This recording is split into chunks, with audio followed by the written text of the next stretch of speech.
ओम शांति। आज की मुरली सुनने से पहले हम मन बुद्धि को एकाग्र कर उस परमात्मा की याद में बैठेंगे।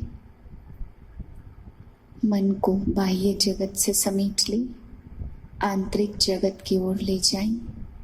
मैं एक चमकता हुआ ज्योतिर्बिंदु सितारा मस्तक के बीच में विराजमान हूँ। मेरी चमक चारों ओर फैल रही है। मुझसे शुद्धता और शांति के वाइब्रेशन फैल रहे हैं।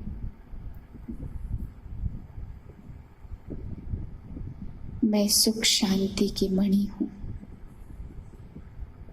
मैं अपने शुद्ध स्वरूप में मन को एकाग्र कर शिव बाबा के अनमोल रतन सुनती हूँ। 7/9/2020 के महावाक्य हैं। आज बाबा हम बच्चों को समझा रहे हैं कि जैसे मिलिट्री में जब युद्ध होता है, लड़ाइयाँ छिड़ती हैं, तो बाबा ने कहा जिनको ड्रिल सिखलाते हैं उनको बुलाते हैं तो कोई भी मना नहीं कर सकते, क्योंकि युद्ध करना उनका काम है, उनकी ड्यूटी है। देश सेवा के लिए अपने को समर्पित कर देते हैं। ऐसे ही बाबा ने कहा यहाँ तुम भी रूहानी मिलिट्री हो, तुम बाप के बनते हो और बाप का बन करके तुम किसी भी सेवा के लिए मना नहीं कर सकते हो। बाबा ने कहा वहाँ मना करते हैं तो मिलिट्री पर केस चलता है कि तुमने मिलिट्री में आने से क्यों मना किया, उस पर केस चला देते हैं या कोई न कोई सजा मिलती है। यहाँ तो बाबा ने कहा केस नहीं चलाते हैं, लेकिन यहाँ पे जो बच्चे सेवा के लिए मना करते हैं ऑटोमेटिक ही उनका पद भ्रष्ट हो जाता है और वह अपनी तकदीर को, जो जगी हुई थी, जो बहुत ऊंच बनने वाली थी, अपने आप ही अपनी तकदीर को सूट कर देते हैं, खत्म कर देते हैं।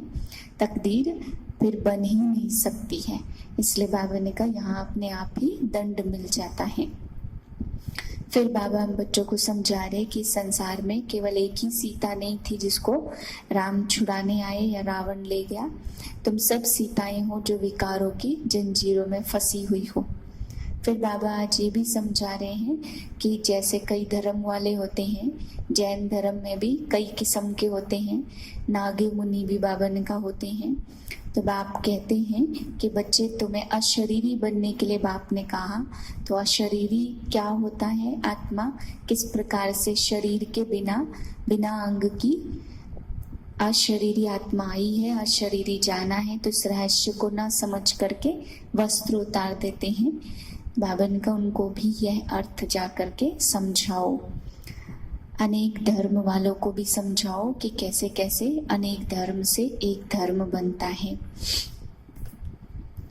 मीठे बच्चे बाप आए हैं पुराने भक्तों को भक्ति का फल देने। भक्ति का फल है ज्ञान, जिससे तुम्हारी सद्गति होती है। प्रश्न है, कई बच्चे चलते चलते आप ही अपनी तकदीर को सूट कर देते हैं, कैसे? उत्तर है, अगर बाप का बनकर सर्विस नहीं करते, अपने पर और दूसरों पर रहम नहीं करते, तो वह अपनी तकदीर को सूट कर देते हैं, अर्थात पद भ्रष्ट हो जाते हैं। अच्छी रीति पढ़े, योग में रहे तो पद भी अच्छा मिले। सर्विसेबल बच्चों को तो सर्विस का बहुत शौक रहना चाहिए।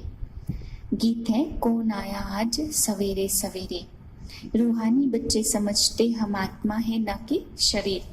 यह ज्ञान अभी ही मिलता है परम पिता परमात्मा से। बाप कहते हैं जबकि मैं आया हूँ तो तुम अपने को आत्मा निश्चय करो। आत्मा तो अविनाशी है, तो अपने को आत्मा समझना है। यह ज्ञान कभी कोई भी दे न सके। 5 विकारों में फंसे हुए को कहा जाता आसुरी गुण वाले मनुष्य, और दैवी गुण वाले मनुष्य को कहा जाता देवता। अभी सभी आत्माएं जड़ जड़ीभूत अवस्था को पाई हुई हैं। सीढ़ी उतरते उतरते नीचे आ गई हैं। पहले पहले होती है शिव की पूजा, वह है अव्यभिचारी पूजा। वह सतो प्रधान, फिर देवताओं से भी नीचे उतरकर जल की, मनुष्यों की, पक्षियों की पूजा करने लगते। भगवान वाच के अर्थ को भी नहीं समझते हैं। जैनियों में भी किस्म किस्म के होते हैं, 7 वैरायटी होती है।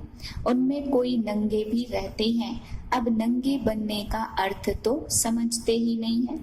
भगवान वाच तुम अशरीरी आए थे, अशरीरी जाना है। सब धर्मों से ऊंच तुम्हारा ब्राह्मण धर्म है, जिसका किसको भी पता नहीं है, परंतु वह है कुख वंशावली ब्राह्मण। कलयुगी ब्राह्मण भी होते हैं।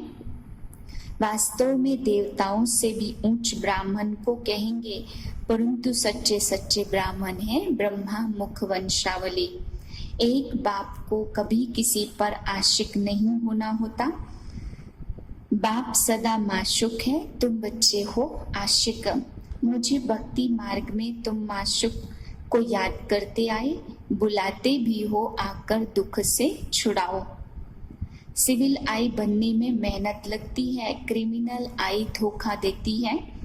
देवताओं के कितने अच्छे कैरेक्टर्स हैं, अब ऐसा देवता बनाने वाला तो जरूर चाहिए ना।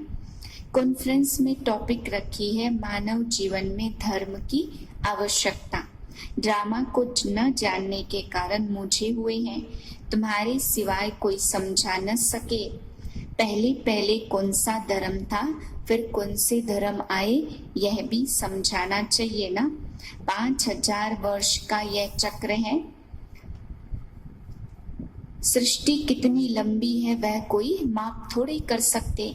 धरती का चक्र माप कर सकते हैं, सागर का तो कर न सके। आकाश सागर इसका कोई अंत पा न सके। यह वैरायटी धर्मों का झाड़ है, यह झाड़ है अंधों के आगे आईना।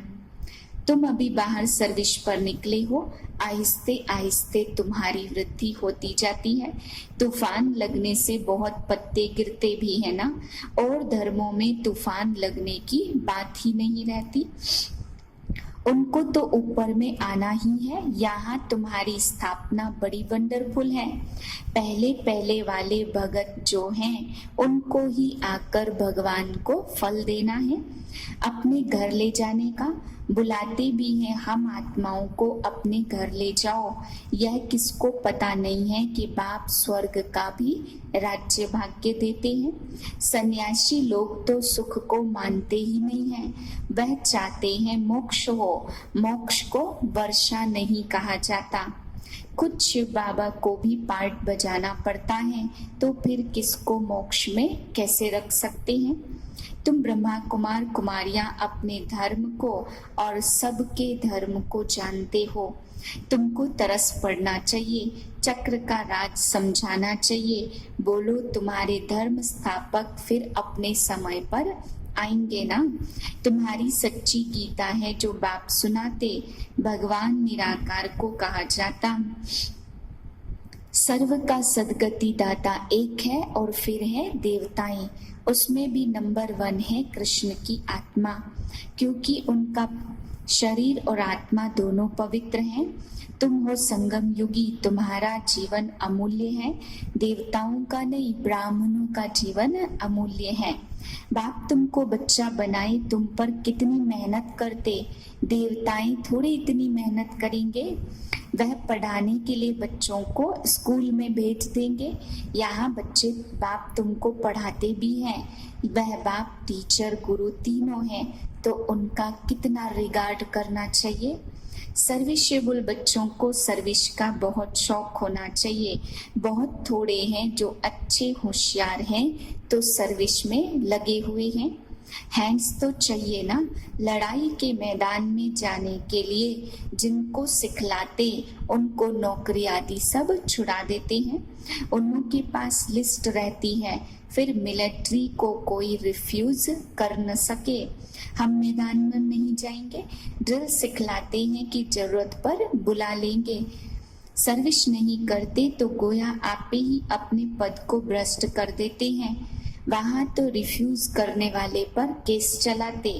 यहाँ तो ऐसी बात नहीं है, परंतु सर्विस नहीं करते तो पद भ्रष्ट बन जाते हैं। अपने पर भी रहम करे और दूसरों पर भी। बाप हर प्रकार की समझानी देते हैं। पॉइंट अच्छी अच्छी जहाँ तहाँ लिख देनी चाहिए, परंतु बच्चे भूल जाते हैं। बाप क्रिएटर भी है तो तुम बच्चों को क्रिएट करते हैं। अपना बनाया डायरेक्टर बन डायरेक्शन भी देते, श्रीमत देते और फिर एक्ट भी करते हैं, ज्ञान भी सुनाते। यह भी उनकी ऊंचते ऊंच एक्ट है ना। ड्रामा के क्रिएटर, डायरेक्टर और मुख्य एक्टर को न जाना तो वह क्या ठहरा। अच्छा, मीठे मीठे सिकिलधे बच्चों प्रति माता पिता बाप दादा का याद प्यार, गुड मॉर्निंग। रूहानी बाप की रूहानी बच्चों को नमस्ते। हम रूहानी बच्चों की रूहानी बाप को नमस्ते। धारणा के लिए पहली पॉइंट, अमूल्य जीवन में पढ़ाने वाले टीचर का बहुत बहुत रिगार्ड रखना है। पढ़ाई में अच्छा होशियार बन सर्विस में लगना है। अपने ऊपर आपे ही रहम करना है। दूसरी पॉइंट, अपने आप को सुधारने के लिए सिविलाइज्ड बनना है। अपने कैरेक्टर सुधारनी है। मनुष्यों को देवता बनाने की सेवा करनी है। वरदान है, संकल्प और बोल के विस्तार को सार में लाने वाले अंतर्मुखी भाव। व्यर्थ संकल्पों के विस्तार को समेटकर सार रूप में स्थित होना तथा मुख के आवाज के व्यर्थ को समेटकर समर्थ अर्थात सार रूप में ले आना, यही है अंतर्मुखता। ऐसे अंतर्मुखी बच्चे ही साइलेंस की शक्ति द्वारा भटकती हुई आत्माओं को सही ठिकाना दिखा सकते हैं। यह साइलेंस की शक्ति अनेक रूहानी रंगत दिखाती है। साइलेंस की शक्ति से हर आत्मा के मन का आवाज इतना समीप सुनाई देता जैसे कोई सम्मुख बोल रहा हो। स्लोगन है, स्वभाव, संस्कार, संबंध, संपर्क में लाइट रहना अर्थात फरिश्ता बनना।